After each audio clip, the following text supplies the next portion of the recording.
Hello and welcome. In this explainer, we're diving into a text that lays out a pretty startling theory about where money and power really come from in our world. And it all kicks off with one single, deceptively simple question.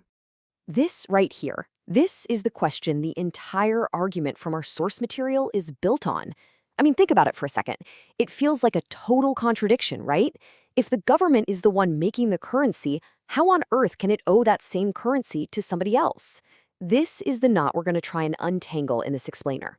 So, to even begin to answer that puzzle, the text argues that we have to take a step back in time. It claims the very idea of what money is has changed dramatically. And that whole evolution is the real key to figuring out where economic power actually is today.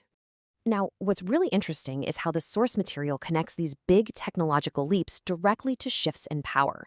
It starts with gold, something real, something you can hold in your hand. Then, boom, the printing press comes along. And this is where the text claims banks started issuing more paper promises than the actual gold they had in their vaults. Now, fast forward to the computer age, and according to this theory, that effect just gets supercharged, allowing banks to whip up massive sums of electronic money with even tinier reserves to back it up. So the bottom line, according to this text, is that each step wasn't just about making transactions easier. It was a massive transfer of wealth and control. The move away from a physical thing like gold to easily printed paper, and then to even more easily created electronic digits. Well, the source presents that as the main engine for the rise of a global financial elite. Okay, so that brings us to the real heart of the argument. How does the system supposedly work right now today? The text puts forward a mechanism it calls the 97% money machine. All right, take a look at this. This visual really breaks down the central claim from the source. The text says that when we talk about US dollars, we're actually talking about two very different things. A tiny sliver, about 3%, is the physical cash, the bills and coins that come from the Federal Reserve. But the huge, overwhelming majority, a whopping 97%, is allegedly electronic money created out of thin air by private banks every time they make a loan. Now, this is where things get really different from what most of us are taught. We tend to think that a bank takes in our deposits and then lends that same money out to someone else. The source we're looking at says, nope, that's not how it works.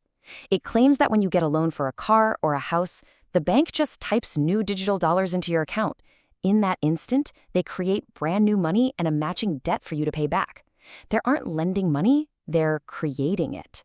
So let's just put these two ideas side by side, because the difference is huge. The view most of us have is that the US government, through its various agencies, creates our dollars.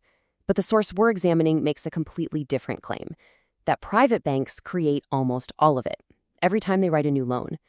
And according to this theory, that single distinction changes everything. So you might be wondering, how did this system get so disconnected from anything real? The source says there was one final safety measure that got removed, and it points to a very specific moment in our history. Yep, 1971. That's the year the United States officially slammed the door on the gold standard. It meant the US dollar could no longer be swapped for a fixed amount of gold. For the author of this text, that's the moment the game completely changed. And this is where the source makes a really bold accusation. It argues that the bank's special right to create money was always, historically, linked to their promise to redeem that money for gold. So when that promise was officially broken in 1971, the text alleges that the bank's power to keep creating money became, in its view, totally illegitimate, even illegal. Okay, so let's follow this logic. If a small group of private banks holds what the source calls an illegal monopoly on creating 97% of the world's most important currency, what would they do with all that power? Well, the text lays out what it sees as the ultimate global endgame. The source lays out this pretty incredible three-step playbook. Step 1, the banks create new electronic money from nothing. Step 2, they lend this brand new money to proxy hedge funds that they secretly own or control.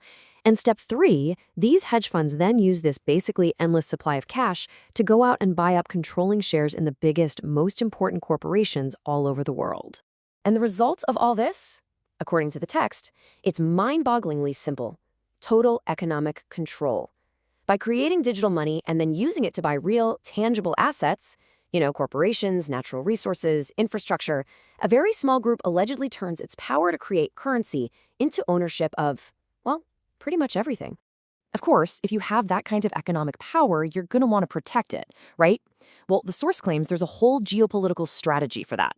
It alleges this involves everything from stopping any other country from building a rival system to crushing any de dollarization movements and even stirring up global crises to keep any potential challengers divided and focused on other things.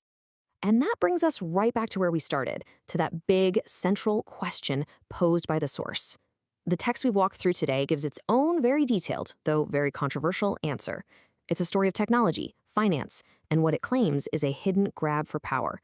And it leaves us all to think about the nature of the money we use every single day.